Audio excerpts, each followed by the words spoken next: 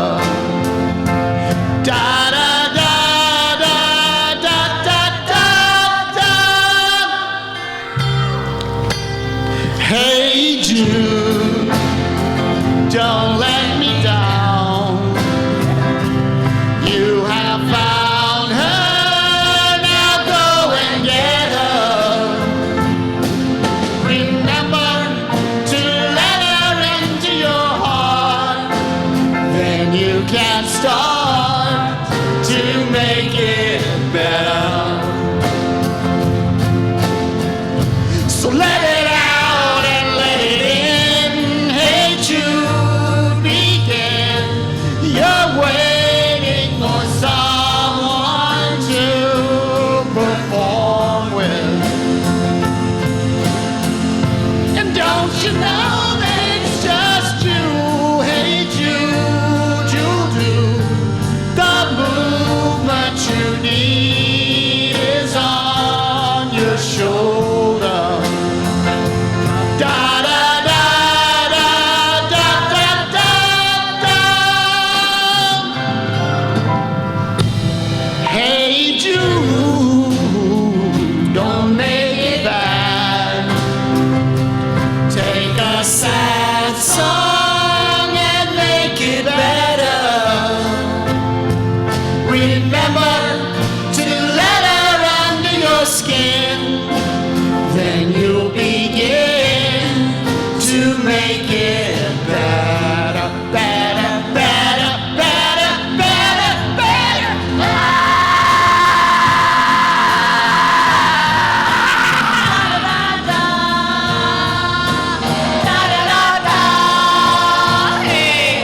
Jude, Jude, Jude, Jude, Jude, Jude. Wow, wow, wow, wow.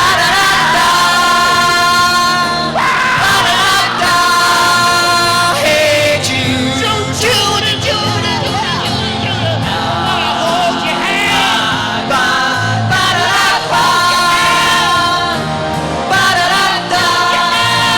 Hey Jude, helter skelter.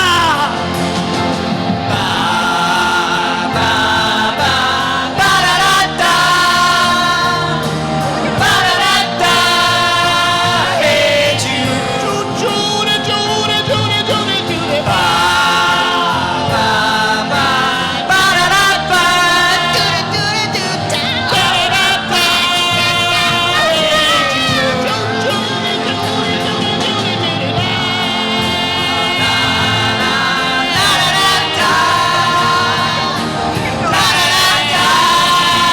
Hey Jude.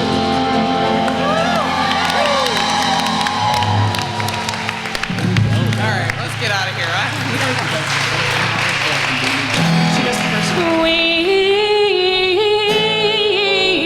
We bump away. We Bum away.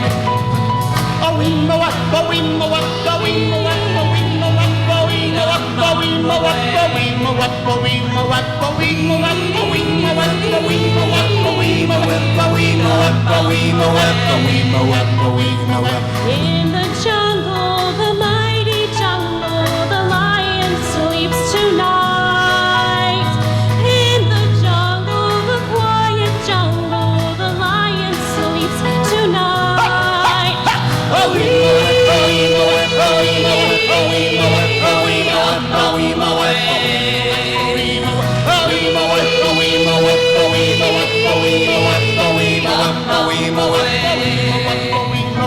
Near the village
Thank you.